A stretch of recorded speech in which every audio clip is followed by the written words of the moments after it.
Ce programme vous est présenté par la région Grand Est. 24 heures en Alsace vous est présenté par le Crédit Mutuel. Une banque qui appartient à ses clients, ça change tout.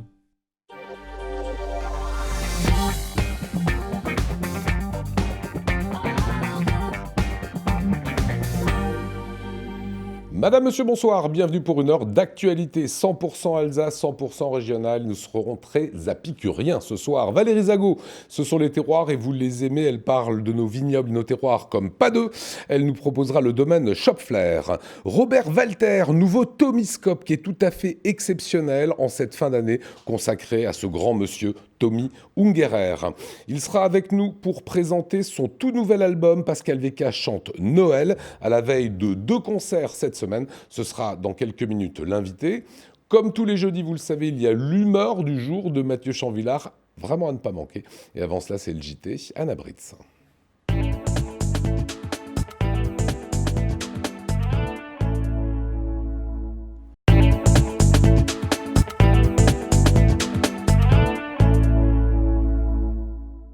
Bonsoir à tous. Dans ce JT, nous reviendrons sur la cérémonie d'hommage aux victimes de l'attentat du 11 décembre, hier soir à la cathédrale de Strasbourg. Dans la suite de ce JT, en 7 ans, elle est devenue un des incontournables du marché de Noël de Strasbourg. C'est la soupe étoilée, vendue au profit d'Humanis et désormais disponible aussi à Wissembourg. Et une victoire pour la SIG hier soir en Ligue des Champions face aux Belges d'Ostende. Hier soir donc à 19h45, les cloches des églises des 33 communes de l'agglomération strasbourgeoise ont sonné à l'unisson avec celle de la cathédrale. La cérémonie d'hommage aux victimes de l'attentat du 11 décembre 2018 venait d'y débuter. Une cérémonie sobre qui se voulait œcuménique et qui a rassemblé environ 1500 personnes. 500 places avaient été ouvertes au grand public, les autres étaient réservées aux victimes, parmi elles leurs familles et les personnes ayant bénéficié de la cellule de soutien psychologique. De nombreux élus et personnalités religieuses étaient également présents. Les petits chanteurs de la maîtrise de l'Opéra du Rhin ont ponctué les discours de chant. On écoute tout de suite quelques-uns des participants.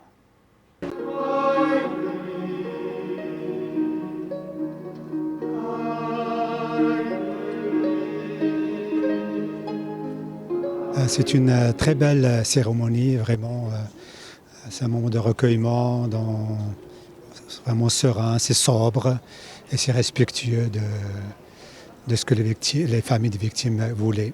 C'est un moment très important. Moi, j'ai chanté à la cathédrale avec l'atelier de la chanson Strasbourg, mon amour. Et c'était un moment de recueillement et pour moi, c'était comme un devoir de faire ça pour le moral des victimes.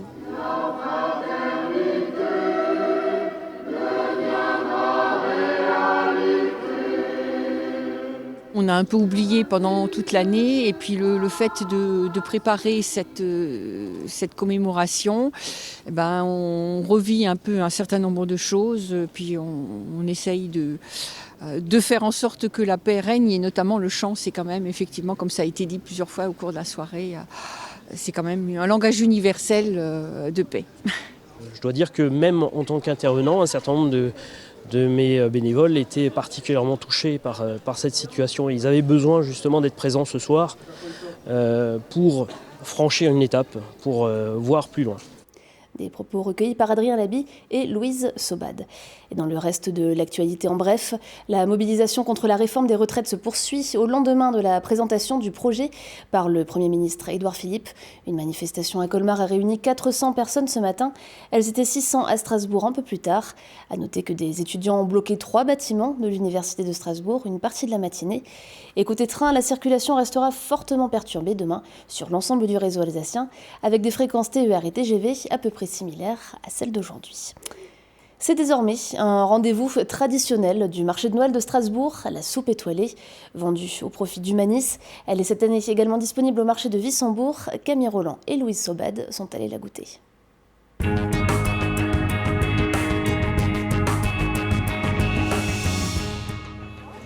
Sur le marché de Noël, c'est généralement le vin chaud qui attire les touristes strasbourgeois. Mais près du sapin de la place Kléber, c'est l'odeur d'une soupe qui leur titille les narines. Il fait un petit peu froid, un petit peu humide et j'avais besoin de me réchauffer. Apparemment, ils ont mis un petit peu des épices par-dessus. Alors, il y a les petits morceaux déjà de champignons qu'on sent, d'habitude on ne les sent pas. Et puis bon, il y a les épices dessus qui mettent un petit peu un bon goût. It's very yummy. hot. Tastes great. Lots of flavor, spices. And it was a surprise for us. It's our first time here, so it was a delightful surprise. We came from Washington State, all this way to taste this soup. Oui, si on peut faire du bien, eh bien, il faut le faire. Si on est dans la possibilité d'aider les autres, c'est agréable. Depuis 3 semaines, les chalets du collectif Humanis se sont installés au centre de Strasbourg. Et chaque dimanche, la recette conçue par un chef étoilé change. Cette fois-ci, c'est celle de Sébastien Bucher de l'auberge Frankenbourg. Champignons, vin blanc, un peu de lait, de crème et une petite touche spéciale. La particularité, c'est qu'on y a intégré un champignon, en fait c'est de l'eringue, qu'on a fait sécher et qu'on a mixé avec des épices. Et du coup, en fait, ça rajoute une petite touche un peu originale. Derrière les fourneaux du traiteur Kieffer, qui réalise les soupes, 8 salariés en insertion. Pour cette recette, ils ont lavé, cuit et mixé un peu plus d'1 tonne de champignons. Pendant un mois, ils ont appris les techniques de restauration. La soupe est vendue en gobelet, en bouteille ou au litre. Et cette année, le collectif Humanis a vu les choses en grand. Il propose de nouveaux points de vente à Schiltigheim, Wissembourg, Saverne et Guebwiller.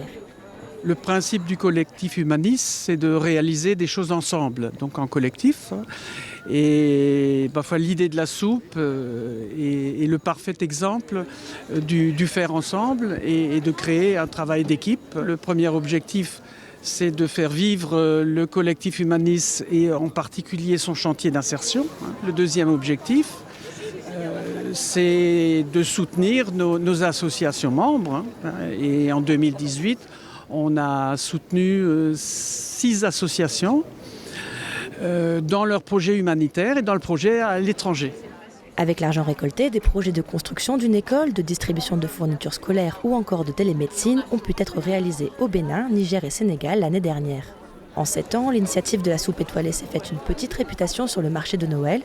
De 2600 litres en 2013, ils ont vendu plus de 7200 litres de soupe en 2018 et cette année s'annonce encore plus prometteuse. Et c'est dans un autre marché de Noël que nous vous amenons à présent. Notre tour d'Alsace fait aujourd'hui étape à Haguenau, avec des nouveautés cette année, une patinoire couverte de 250 mètres carrés et un carrousel Fanny Kunz. Fermer sa boutique durant les fêtes, louer un chalet sur les marchés de Noël, trouver du monde pour tenir un stand durant 5 semaines. Pas de problème pour les habitués, un vrai casse-tête et peu rentable pour les petits artisans. Afin de mieux répondre aux demandes des exposants, la commune d'Haguenau mène une réflexion autour d'un nouveau concept de location. Le chalet tournant a ouvert ses portes sur le marché de Noël haguenauvien depuis le 23 novembre. Cette année, nous avons décidé d'ouvrir un chalet aux exposants qui ne pouvaient pas être présents sur toute la durée et leur permettre d'être là pour une semaine. C'est un démarrage, c'est la première année, donc c'est aussi pour nous un essai. 2 exposants qui sont là pour le mois d'ouverture. Donc là, nous avons des bijoux et à partir de la semaine prochaine, nous aurons un des potiers de Soufflenheim. Alissa est allemande, c'est la première année qu'elle vend ses bijoux artisanaux et équitables sur un marché de Noël en France. Impossible donc pour elle de s'offrir un chalet jusqu'à Noël. La location à la semaine l'a séduite. C'est une première pour nous. On s'est dit que ce serait intéressant de tester le concept. Et c'est vraiment super. Pour de jeunes entrepreneurs comme nous, c'est très pratique. On ne se sent pas bloqué par les 5 semaines de location. L'idée était de prendre la température auprès des clients et de voir comment on vendrait nos produits. Nous reviendrons peut-être pour plusieurs semaines l'année prochaine. Mais à Haguenau, l'idée ne date pas d'hier. Depuis 2015, la ville met à disposition 2 cabanons dans le cadre du marché solidaire. Un geste gratuit pour les associations caritatives qui s'y relayent tous les 15 jours. C'est déjà de la visibilité par rapport aux promeneurs qui ne se déplacent jamais vers un refuge. Mais ça peut permettre de sensibiliser plus de monde sur la cause animale. La SPA ne pourrait jamais payer un emplacement. 5 semaines, il faut se dire dans la durée. C'est quand même bien de l'avoir déjà. 15 jours, c'est déjà pas mal. Avec ses spectacles itinérants le week-end et ses animations pour enfants les mercredis, le marché de Noël de Haguenau restera ouvert jusqu'au 30 décembre. À quoi ressemblaient les jouets sous le sapin il y a plusieurs dizaines d'années? Si vous êtes en manque d'inspiration pour les cadeaux de Noël, peut-être trouverez-vous une idée en vous plongeant dans le passé. Direction tout de suite le musée du jouet à Colmar avec Marine 6. Poupées, toupies ou encore jeux vidéo, Ces jouets ont peut-être été mentionnés un jour dans votre lettre au Père Noël. Si c'est le cas, cela signifie que vous n'êtes plus vraiment un enfant. Mais peu importe, il n'y a pas d'âge pour s'émerveiller devant autant de jouets. C'est exceptionnel de voir d'anciens jouets, même des nouveaux.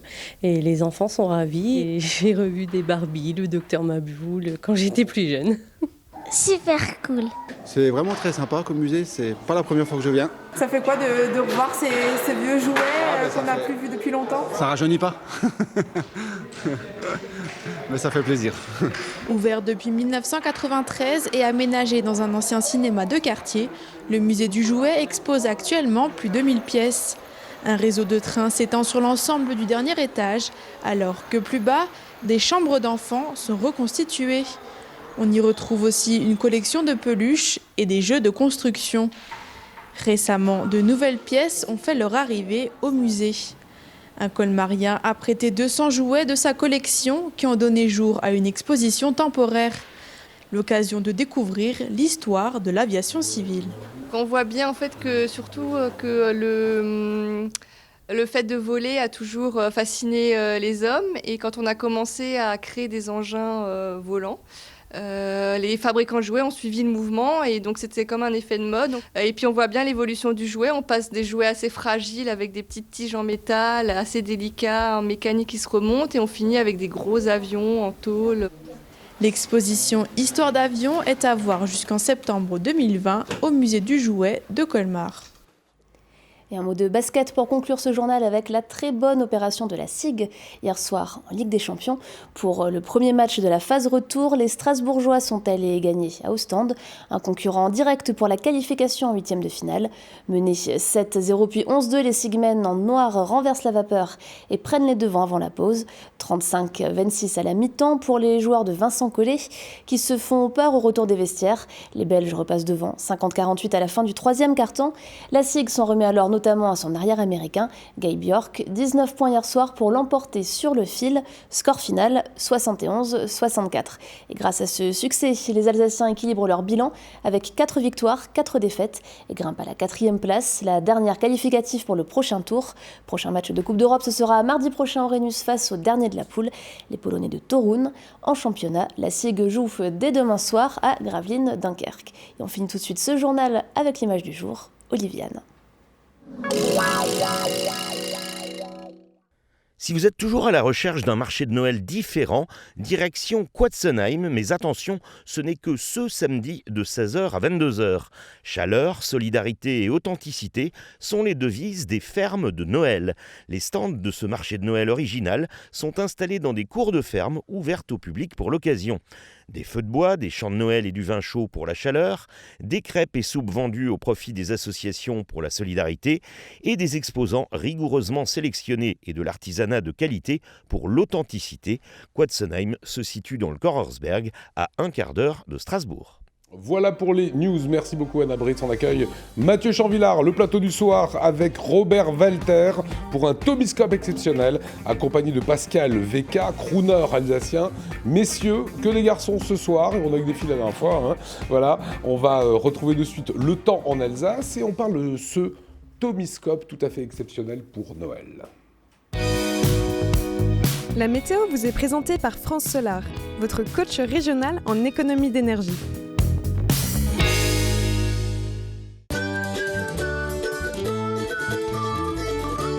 Bonjour à tous, eh bien c'est un vendredi maussade puisque vous allez avoir là oui quelques éclaircies si vous êtes en Alsace, mais quand même pas mal de pluie, et il en sera de même aux frontières rhénanes. Les températures en ce vendredi matin, il fera 6 degrés dans le col de Saverne ainsi qu'à Strasbourg sur l'ensemble du Haut-Rhin, 5 degrés à Wissembourg ainsi qu'aux frontières rhénanes. L'après-midi, eh bien pas beaucoup de changements, toujours de la pluie et quelques éclaircies. Les températures quant à elles non plus ne grimperont pas beaucoup, il fera toujours 5 degrés dans le nord de l'Alsace, 6 degrés sur le reste du territoire en passant par Praterne, 4 degrés si vous êtes à Fribourg et 5 degrés à Kiel et Karlsruhe. Vos prévisions pour ce samedi, eh bien de la pluie pour certains, des nuages pour d'autres et quelques éclaircies, et les températures iront entre 9 et 10 degrés dans votre après-midi.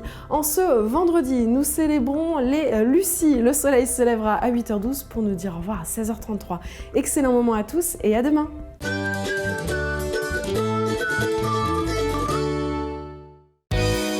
Retrouvez France Solar, votre coach régional en économie d'énergie, sur www.france-solar.fr. Ça, c'est un beau cadeau de Noël, le Tomyscope. On est avec Robert Walter, comment allez-vous ? Très bien, très bien. Vous étiez, Robert Walter, son ami à Tommy Ungerer. Je vous ai jamais posé la question, comment vous vous êtes rencontré avec Tommy Ungerer ? Alors Tommy, je l'ai rencontré lorsque j'ai été nommé à Hambourg en 1981. J'arrivais de 3 années passées dans le désert du Sahara, où j'avais été coopérant dans un lycée algérien. Et puis à Hambourg, j'étais responsable culturel pour l'Allemagne du Nord. Or, c'est l'époque où Tommy Ungerer travaillait pour tous les grands médias allemands, Spiegel, Stern, Zeit. Et là, ça matche de suite quand vous vous rencontrez ? On se rencontre, on est des Alsaciens, et puis on devient amis, et ce fut l'amitié pour la vie. Et ce séjour de 6 ans à Hambourg s'est terminé par la plus grande semaine de promotion régionale avec Germain Müller, Pierre Flimelin, le Barabli, Roger Siffert. Les grands Alsaciens de l'époque. Voilà, les grands Alsaciens de l'époque. Je vous l'ai dit, ça vient de sortir. Regardez toutes ces images que Tomyscope, c'est une véritable aventure. Qu'est-ce qu'on retrouve dans ce dernier avec cette photo très mitterrandienne, hein, je trouve, comme ça, avec le profil et le chapeau. Alors, cette photo, d'ailleurs, elle a été faite à la Maison d'Alsace à Paris lors de la conférence de presse de Tommy Ungerer sur le livre... qui s'appelait Ni oui ni non. Ouais. Il y avait eu plus de il y a 2 ans. 60 journalistes qui montrent à quel point Tommy était connu en France. Et donc, c'était l'époque aussi où j'avais déjeuné avec un ami de Tommy, un neurochirurgien de Hambourg, le meilleur ami de Tommy, son médecin personnel. Il nous avait dit à l'époque, Robert, toi et Alvaro, vous ferez là une grande interview pour le Tomyscope qui va venir, voilà, en parlant que de mes amours littéraires. Parce que la grande passion de Tommy, c'était la littérature. C'est ça. Il lisait tout le temps. Qu'est-ce qu'on retrouve du coup dans ce Tomyscope ? On va le parcourir ensemble, mais on n'a jamais de problème pour remplir un magazine ou quelque chose sur Tommy, tellement c'est foisonnant. On n'a jamais de problème. Là, là après le décès, nous avons eu de nombreux témoignages et puis beaucoup de journaux. Il y avait les articles du Monde, de la Zeit, celui de Serge Hartmann dans les dernières nouvelles. On a pris des extraits un peu de la presse du monde entier. Washington Post aussi m'a envoyé son texte. Et donc, il y a déjà tous ces témoignages, plus tous les témoignages des amis de Tommy, et puis aussi quelques articles de fond sur, par exemple, tous les ex-libris que Tommy a fait. Alors on va en découvrir quelques-uns. Oui, Bombardez-nous du travail de Tommy Ungerer en régie, s'il vous plaît, avec voilà, toutes ces photos que l'on retrouve dans le Tomyscope. Ça a été un vrai choix, ces ex-libris. Vous avez pris le temps pour faire peut-être découvrir encore l'œuvre de Tommy ? Disons que on va en publier, il en a fait beaucoup. Donc on les publiera parce que finalement, on va continuer cette revue. Et puis aussi, on a pris les photos d'un des journalistes de Arte qui avait fait de très belles photos lors d'une interview. Nous avons des amis de Tommy, aussi bien Robert Grossman, il fallait lui rendre hommage parce que c'est lui qui a décidé l'ouverture du musée Tommy Ungerer. Alors justement, musée Tommy Ungerer, regardez, on a quelques images, un musée qui abrite près de 10 000 œuvres, c'est ça ? 14 000 œuvres. 14 000 œuvres aujourd'hui. C'était une fierté, avoir un musée de son vivant quand on est un artiste. Comment il le vivait ? Qu'est-ce qu'il vous disait dans l'intimité ? Tommy Ungerer était très fier d'avoir... D'abord, il a attendu très longtemps. Il y a tous les maires successifs qui lui ont promis, de Pierre Flimelin en passant par Catherine Trautmann ou Roland Ries, mais aucun n'a tenu parole. C'est Robert Grossman qui a ouvert le musée. D'accord. Et donc, rendons hommage à Robert Grossman. On lui a rendu hommage. Féru de culture, on le sait. Féru de culture, de littérature et d'art. Donc, il y a aussi celui qui a acheté la plus grande collection privée, c'est M. Wurth. Ah bah justement, ça tombe bien, Pascal Becca jouera chez M. Wurth. On en parlera dans quelques instants. Je voudrais qu'on parle un petit peu de cette œuvre protéiforme, et je ne peux pas à chaque fois m'empêcher de retrouver ces 2 tableaux. C'est le Black Power, que je trouve absolument formidable, et le Kiss for Peace. Regardez ce Black Power, comme c'est une claque dans les années 50-60, quand l'artiste fait ça, et le suivant qui est terrible, le baiser de la paix, avec ce GI et ce pauvre gars cet esclave finalement de cette société. Ce sont les deux œuvres d'ailleurs qui ont... On est au temps du macartisme et l'inimitié, enfin la haine du FBI, de la CIA contre Tommy est due aussi à ce combat de contre le racisme. Le FBI est sur ses pattes, hein, sur, il le colle aux fesses. Hein. Oui, énormément, surtout lorsqu'il voulait aller à l'époque à Pékin parce que De Gaulle venait de reconnaître la Chine, mais les services du State Department américain lui ont interdit d'aller en Chine, sinon il n'aurait plus pu aller aux États-Unis. Alors on a retrouvé un petit peu son amour du voyage, et c'est très drôle parce que c'est un documentaire, et le commentaire, c'est vous, Robert, qui le faites. On va comprendre un petit peu mieux pourquoi Tommy aimait tant voyager. Tommy va partir pour les États-Unis dans les années 60. Il va s'établir à New York où très rapidement il va devenir célèbre grâce à ses livres pour enfants et à la publicité. Ensuite, il se rendra au Canada, puis du Canada, il s'établira en Irlande.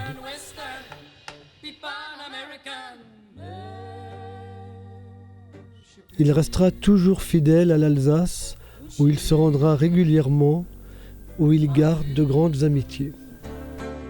Voilà, fidèle à l'Alsace, mais il l'avait quitté quand il était jeune encore. Pourquoi il avait 25 ans. C'est ça. Pourquoi il quitte l'Alsace? Il s'est rendu compte qu'il ne pourrait pas réussir en Alsace.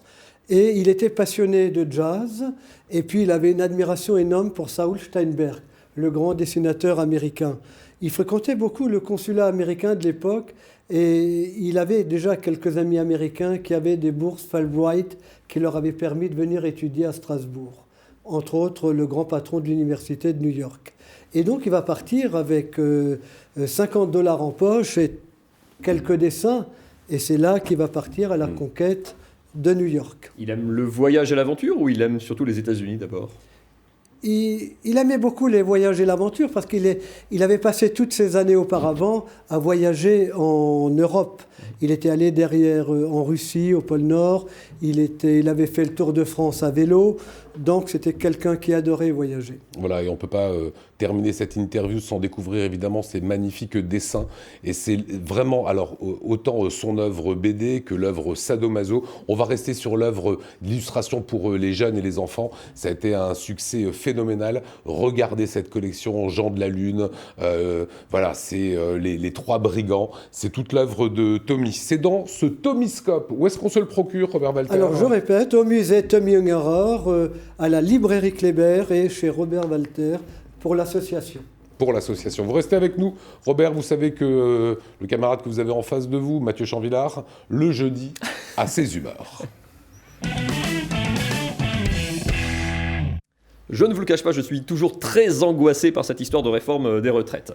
Je ne sais pas encore si c'est une bonne ou une mauvaise réforme, vous faites votre idée, mais non, moi ça m'angoisse un petit peu. C'est un peu comme les mecs du Racing quand ils vont jouer au PSG, hein, on ne sait pas trop à quelle sauce on va être mangé. Du coup, je suis inquiet, moi, déjà, à peine 30 ans. Hein. Alors, il paraît qu'avec l'âge, ça s'aggrave. Hein. Autant vous dire que Lionel, lui, il dort quasiment plus du tout. Mais il paraît qu'il faut anticiper dans la vie. Hein. C'est la marque des winners, c'est le président qui l'a dit. Il faut prévenir, il faut anticiper. Donc, j'ai décidé de me prendre en main. Du calme, Robert, hein, c'est juste une image. Mais pour ma future retraite, pour dans 20 ans, dans 25 ans, dans 30 ans, on ne sait pas encore. Et donc, j'ai pris des conseils, justement, à droite, à gauche, pour savoir comment me préparer. Alors, à droite, j'ai pris l'avis de Patrick Balkany, hein, un vieux copain. Lui, il a fait un choix original hein, en choisissant de passer sa retraite en prison. Alors il y a des avantages, hein, c'est vrai, on est logé, nourri, blanchi, et puis au moins dans sa cellule, il n'a pas sa femme sur le dos toute la journée. Alors, oula, attention, alerte MeToo, temps mort, pause, ce n'est pas du tout une blague sexiste, hein, j'aurais pu faire exactement la même si c'est Isabelle Balkany qui était en prison, j'aurais pu dire, au moins elle n'a pas son mari sur le dos toute la journée. D'ailleurs, ça tombe drôlement bien, elle est justement, elle aussi, condamnée à une peine de prison. Alors d'ailleurs, pourquoi est-ce qu'elle ne la fait pas hein, si les ayatollahs de l'égalité féministe pouvaient se pencher sur ce cas-là, hein, pourquoi lui et pas elle? Alors, à bonne entendeuse, salut. Bref, la retraite en prison, je note l'idée, c'est original, mais je ne suis pas complètement séduit. Sinon, il y a une autre idée pour passer sa retraite, j'ai pensé à aller là-bas, c'est très joli, hein, c'est très chouette, c'est le Palais du Luxembourg, hein, le Sénat français. Un retraité n'y serait pas perdu, hein, puisque la moitié des députés français, plus de la moitié des sénateurs français, a plus de 61 ans. Alors le problème, c'est que pour rentrer, il faut être élu, et élu par qui? Par d'autres élus. Alors je suis un peu mal barré, ça va être compliqué. Du coup, je cherche des nouvelles pistes, alors pour changer d'air et puis peut-être pour gagner en pouvoir d'achat. Il y a une autre possibilité, c'est d'aller passer sa retraite à l'étranger. Près d'1 million de Français, Lionel, ont déjà fait ce choix. C'est une bonne idée. Dans quel pays partir Alors pareil, j'ai demandé autour de moi, à droite à gauche, j'ai demandé à Sébastien Loeb, à Pierre Hugerbert, le tennisman. Eux, ils m'ont dit, fais comme nous, viens en Suisse, c'est vachement bien.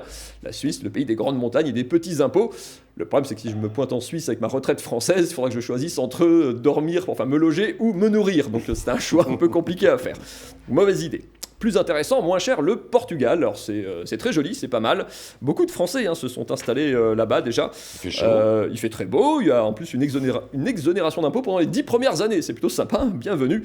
Il faut juste supporter la morue et le culte permanent de Cristiano Ronaldo. Mais bon, ça c'est une chose. Toujours tendance, sinon le Maroc, encore plus intéressant, meilleur marché. Où en plus, d'autant que depuis la montée des islamistes, les prix de l'immobilier ont commencé à baisser. Donc une bonne affaire, toute chose, malheur est bon. C'est une idée. Sinon, moi vous savez, je suis très féru de Corée du Nord. C'est original au moins. C'est un très joli pays. Regardez, il y a des paysages magnifiques. Il faut aimer aussi les monuments, la gloire du parti et du grand leader Kim Jong-un. Évidemment, bon, c'est un style, il faut aimer. J'ai cherché des infos sur comment passer sa retraite en Corée du Nord. J'ai même tapé ça sur Internet. J'ai trouvé aucune réponse. Il y a des réponses pour la Corée du Nord. Je pense d'ailleurs être du coup la première personne sur cette planète à avoir tapé « passer sa retraite en Corée du Nord ». Même Google n'avait jamais vu ça. Il fallait y penser. Sinon, un autre vieux copain, Anakin Skywalker, m'a parlé d'une planète. Lui, il aime bien. Il y a beaucoup de sable. Bien sûr, Tatooine, c'est pas mal. Il y a du sable, ça fait plage, il y a du soleil. Il y a même 2 soleils. Pourquoi pas. Le seul problème, c'est que c'est un peu loin. C'est quand même sur la bordure extérieure. Et à propos de bordure extérieure, et pour finir, j'ai pensé à une dernière idée, une destination plutôt exotique pour passer ma retraite. En tout cas, la plus dépaysante. Alors, c'est un peu roots, peut-être, il faut aimer l'aventure et la vie un petit peu sauvage. Pourquoi ne pas aller passer sa retraite en Lorraine? Gros avantage, c'est pas trop loin. Et surtout, ça vous prépare très bien pour l'étape suivante, qui est la mort, généralement. Il paraît même que parfois, c'est pire que la mort. Mais bon, c'est pas grave, il faut aller pour voir. Voilà, Pascal Vecka, vous venez de rencontrer les humeurs de Mathieu Chamillard. Surtout que je suis lorrain, donc j'apprécie particulièrement. Bon, j'ai aussi une partie de la famille qui est de Corée du Nord. Restez avec nous. Et restez quand même avec nous, mesdames et messieurs. Pascal Vecka nous chante Noël dans un petit instant. On retrouvera Valérie Zagouf, Apicuria, la chronique des terroirs avec des domaines viticoles à découvrir. C'est juste après ça.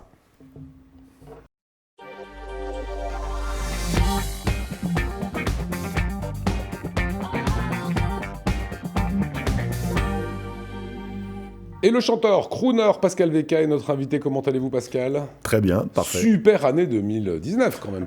Ouais, très riche. Franchement, il y a ça. Montée en puissance, ouais. Voilà, il y a ça. Elle se termine. C'est dommage, j'aurais bien voulu qu'elle se prolonge un peu, mais il y a de belles choses aussi pour 2020 qui se préparent. Ça s'appelle Pascal Vecka chante Noël. Comment est arrivé le projet? C'est votre 3e album? C'est le 3e album. Alors le dernier, c'était j'avais fait un album hommage au grand crooner avec un spectacle. Et puis entre-temps, j'ai eu l'occasion d'aller jouer à Europa Park. Donc là, j'ai mis un peu les projets personnels. On en verra quelques images après, ouais. Et puis là, l'an dernier, c'était un peu juste, c'est la ville de Strasbourg qui m'a demandé si j'avais envie de proposer quelque chose pour Noël. La ville. Ouais, j'ai de bons contacts avec la ville, avec le service événements. Et puis ils m'ont dit, mais ça te dirait pas de chanter Noël cette année? On aimerait bien et tout. J'ai dit, bah ouais, pourquoi pas. Je l'avais fait à Europa Park et voilà, ça a démarré comme ça. Et je remets le couvert cette année. C'est quoi être crooner en 2019? C'est le prolongement d'une forme de tradition ou c'est quelque chose qu'on fait évoluer aussi? C'est quelque chose que, avec le temps, je revendique maintenant un peu, parce qu'au début, on m'a un peu catégorisé parmi les crooners. C'est une façon d'être. J'en ai joué aussi, bien sûr. Oui, bien sûr. C'est une marque de fabrique. Pour moi, c'est plus dans l'attitude scénique, c'est le grain de voix aussi, c'est aussi le choix des répertoires. Et voilà, et c'est quelque chose qui est vraiment revenu aussi sur le devant de la scène. Il y a eu des projets d'albums aussi avec des artistes nationaux là, qui ont chanté les crooners. Donc c'est quelque chose qui est revenu au goût du jour et voilà, je me sens bien dans mon époque. Alors pour avoir écouté quelques chansons de Noël, on retrouve dans le nouvel album Douce Nuit, Let It Snow, Let It Snow, on retrouve ça. Il le fait mieux que vous. Non, il le fait mieux que moi. Au Tannenbaum, on retrouve Ave Maria ou encore cet extrait magnifique, Alléluia. Well, your face was strong, but you needed proof. You saw her bathing on the roof. Her beauty and the moonlight all through you. She tied you to a kitchen chair. She broke your swan and she cut your hair. And from your lips she drew the hallelujah. Hallelujah.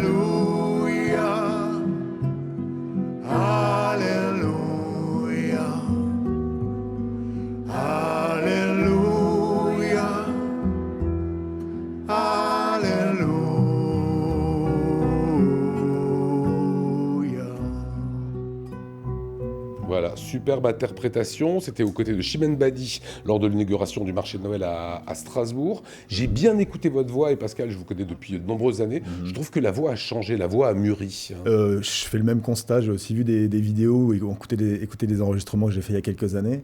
Et c'est vrai que le grain de voix s'épaissit un peu maintenant. C'est quoi, c'est l'âge et vous travaillez dans ce sens? C'est les deux. C'est pas la cigarette, déjà. Vous fumez pas? Non, je fume pas, non. Non, c'est vraiment le... Je pensais qu'il fallait, et puis manger des cailloux. Non, pas forcément. Sinatra, Sacha Distel. Je vais être un des rares crooners qui est non-fumeur, mais... Mais c'est un choix, cette évolution, du coup, ou c'est une évolution vocale? Non, c'est vraiment quelque chose qui se fait naturellement. On polie notre instrument, en fait. On est notre instrument physiquement, et la voix évolue avec le temps. On a deux cordes vocales, c'est des muscles qui évoluent. Et d'avoir beaucoup chanté ces derniers mois fait que la voix se transforme et voilà, j'ai une proximité avec elle aujourd'hui que je n'avais pas forcément il y a quelques temps encore. Alors la scène, ça a bien marché, vous avez fait même une saison, vous l'évoquiez à Europa Park, grosse infrastructure. Europa Park, c'est un peu comme Vegas, parce que vous m'avez dit, Robert, que vous aviez vu Pascal VK là-bas. Je vous propose de voir d'abord ces images et on va monter le son tout doucement pour voir un petit peu comment on se produit dans ces très grandes salles. Qu'est-ce qui vous reste de cette expérience professionnelle ? C'est beaucoup de plaisir et beaucoup de travail aussi parce que le rythme était vraiment intense. J'ai fait à peu près 600 spectacles en un peu plus d'un an. Donc on mange de la scène, comme on dit. Et c'est tout ce qu'un parc comme celui-ci peut nous apporter en termes de professionnalisme. On est sur scène dans des conditions, vous voyez, avec les décors. Il y a des chorégraphies. Là, je suis un peu statique sur ces images-là, mais j'ai beaucoup dansé et chanté. Donc j'ai appris plein de choses que j'aurais jamais appris ailleurs. Allez, on écoute la voix de Pascal VK. Noël de ma vie, mon Noël interdit. J'aurais tant voulu croire à l'histoire, mais mon cœur... Voilà, qu'est-ce qui reste de cette expérience professionnelle? Beaucoup de fans de l'autre côté du Rhin maintenant. Oui, c'est vrai, j'étais assez étonné de me rendre compte que finalement il y a beaucoup de gens qui viennent au parc pour voir les spectacles. Et voilà, j'ai eu la joie vraiment d'avoir beaucoup de Suisses, d'Allemands aussi, qui m'ont témoigné beaucoup de sympathie, qui me suivent. J'ai un fan club qui a été créé par l'initiative de quelques personnes justement là-bas. Et puis ils suivent tout ce que je fais, ils viennent au concert, ils n'hésitent pas à faire 300-400 km pour venir à tous mes concerts maintenant, donc c'est génial. Dans des chants de Noël, on met une patte particulière pour revenir au thème de tout à l'heure. Il y a il y a une ambiance où on pense à quelque chose. Enfin, comment on incarne un chant de Noël? En fait, avec les musiciens, souvent, quand on répète, on se dit il faut mettre un maximum de magie de Noël dedans. Après, c'est un état d'esprit. C'est des chansons qui, par elles-mêmes, évoquent la chaleur, le partage et autres. Ce que j'avais vraiment envie de faire dans le spectacle, c'était pas de refaire un énième album de Noël, une énième tournée avec les mêmes intentions. J'ai vraiment essayé de dépoussiérer un peu le style dans un esprit assez intimiste quand même, parce qu'on n'est que 4 sur scène et sur l'album on a quelques percussions supplémentaires avec Laura, donc j'ai Laura Strubel au piano qui est ex-Miss Alsace 2013, Christian Haute à la guitare et Roland Grob à la contrebasse, qui sont des très très bons, et vraiment voilà, il y a une osmose entre nous et on voyage vraiment sur cet album, c'est-à-dire que je suis amené à chanter dans beaucoup de langues différentes pour proposer au public de savoir comment on fête Noël et comment on chante Noël dans les pays, dans nos pays voisins, mais aussi en Amérique du Sud, etc. Donc il y a de l'espagnol, de l'italien, du russe aussi. Là, je me suis mis au russe. J'ai commencé à apprendre une chanson en russe. Je la teste demain. Donc, vous pouvez nous faire une toute petite strophe, 20 secondes en russe. Attendez. Dobrovska. Oh, la voix, magnifique. Là, vous me prenez à froid. J'ai commencé à la bosser il y a 2 jours, mais je me suis dit, je la fais demain. C'est un peu compliqué là. Je vais essayer de vous choper le refrain, mais si j'y arrive d'ici la fin de l'émission. Il reste 30 secondes. Alors ça va être simple. Le défi d'en faire. Le défi, ça sera demain, ça sera encore plus simple comme ça, puisque ça se passe au pôle culturel de Drusenheim. C'est demain concert à 20h. Et dimanche, là, vous allez carrément au musée Wurth. Ça vous parle évidemment, Robert Walter. Présenter et jouer les morceaux, notamment que l'on retrouve sur ce 3e album. Pascal VK chante Noël. Merci beaucoup Pascal. Merci à vous. Passez de belles fêtes et bons concerts demain à Drusenheim et dimanche à Erstein. Merci mon camarade, on va se retrouver nous demain au bureau bien évidemment. Et un grand merci Robert Walter pour ce Tomiscope. On le trouve au musée, on le trouve à la librairie Kléber et à l'association robert.walter@orange.fr. Magnifique. Allez, comme tous les jeudis, on retrouve Valérie Zago, c'est Apicurien, magnifique découverte des terroirs. Aujourd'hui, nous sommes à Bar. On va à la rencontre du domaine Vincent Stoffler, domaine en agriculture biologique de 16 hectares. On y va!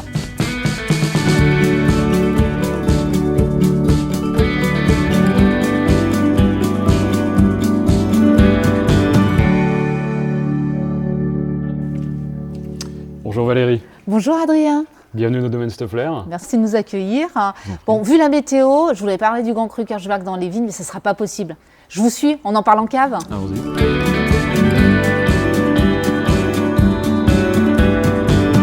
Alors Adrien, on se retrouve dans la cave historique du domaine Stoffler. Bon, la météo ne nous permet pas, comme je disais, d'aller en extérieur, donc on va parler du Grand Cru à Kirchberg de Bar, 40 hectares 63, sol marno-calcaire, très pentu et caillouteux, mais qu'est-ce qui le différencie vraiment des autres Grands Crus ? Alors vous l'avez dit en partie, c'est ce sol caillouteux qui, grâce à ses gros galets, emmagasine la chaleur la journée pour le restituer la nuit. Un peu comme à Châteauneuf-du-Pape en fait. Exactement.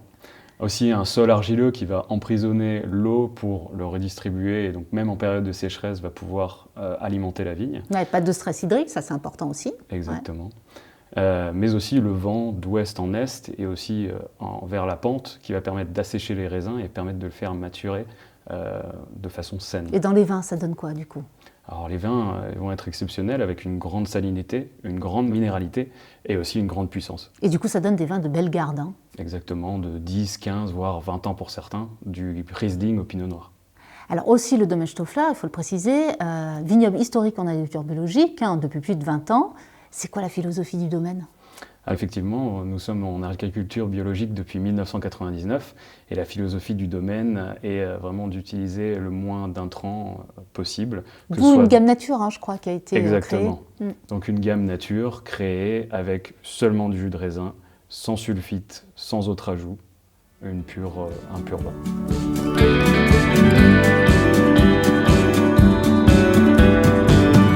Alors Adrien, on se retrouve devant le chai à barrique parce qu'on va parler d'un cépage très particulier que vous avez planté il y a quelques années. Vous allez nous expliquer tout ça sur le Grand Cru Kirchberg de Bar. Alors je vous laisse la parole. Et effectivement, au domaine Stoffler, notre spécificité, c'est le Pinot Noir sur notre Grand Cru Kirchberg de Bar qu'on a appelé cuvée XXC. Donc en charade, en chiffre romain, c'est XX20, C100, en hommage à Vincent, mon père. Qui a une vraie expertise du Pinot Noir parce qu'il a travaillé il y a de ça quelques années en Bourgogne. En effet, il a découvert les grands crus bourguignons Pinot Noir à l'époque et il a eu l'idée de planter du Pinot Noir sur notre grand cru. Il y a longtemps, il y a une vraie antériorité du Pinot Noir chez vous. Hein. Voilà, il y a 25 ans, donc la première cuva a été faite en 2002 et a été appelée XXC car on n'a pas le droit d'appeler un Pinot Noir grand cru en Alsace. Oui, il ne fait pas partie des cépages grand cru, ouais, effectivement. Effectivement. Et donc, il y a de ça 4 ou 5 ans, on a créé un dossier pour l'INAO pour faire rentrer le Pinot Noir dans le Grand Cru Kirchberg de Bar. Il faut un peu de patience, mais ça va arriver. En attendant, moi je vous propose, pour le pique-nique traditionnel, de goûter cette cuvée. Je vous suis ? Bien sûr.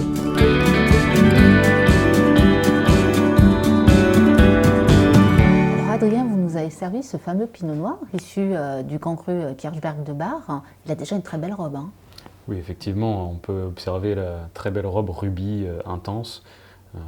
Bon, c'est l'effet millésime aussi, 2015. Hein. Effectivement, millésime 2015, un très grand millésime. Malgré la sécheresse de l'été, il y a eu des bonnes pluies fin août qui ont permis une très belle maturité du raisin et qui a été récolté à maturité optimale. Oui, des raisins sains, il faut le préciser aussi. Très sains, oui. Alors, ça donne quoi ? On a un boisé très fin. Oui, des notes légèrement cacaotées. Hein. Légèrement cacaotées, des petites notes d'épices douces et aussi des notes de fruits noirs. Oui, très intense, un mûr, cassis. Un nez représentatif à la fois du Kirchberg, avec cette minéralité, mais également du Pinot Noir. Hein. Du Pinot Noir, oui. Donc j'ai hâte de le passer en bouche. À votre santé. Santé. On est sur une bouche aussi typique, très minérale, d'une très bonne puissance. C'est un vin structuré avec de la charpente aussi. Exactement. Beaucoup d'élégance. Beaucoup d'élégance, des tanins soyeux, et aussi une très bonne longueur, une très belle structure. C'est un vin à servir pour les fêtes. Hein. Vous le serviriez avec quel type de plat ? Avec des gibiers ou des volailles. Ouais, donc ça se prête vraiment pour les fêtes de fin d'année. Exactement. Bon, aujourd'hui c'est version pique-nique, donc je vous propose un pâté en croûte. Et vous, je vous dis à vos verres et à jeudi prochain.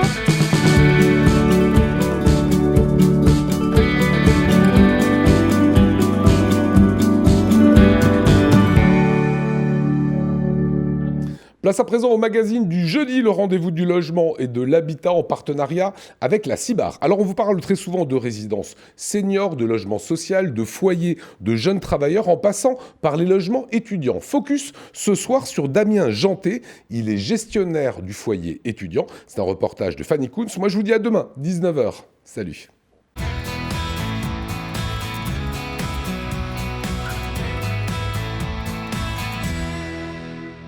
Bonjour à tous et bienvenue sur Alsace 20 pour votre magazine du logement et de l'habitat en partenariat avec la CIBAR. Aujourd'hui, nous sommes dans un foyer étudiant à la résidence de la Marne, rue de la Somme à Strasbourg, et nous allons rencontrer Damien qui est le gestionnaire de cette résidence. Il va nous expliquer en quoi consiste son métier. Je vous propose de me suivre.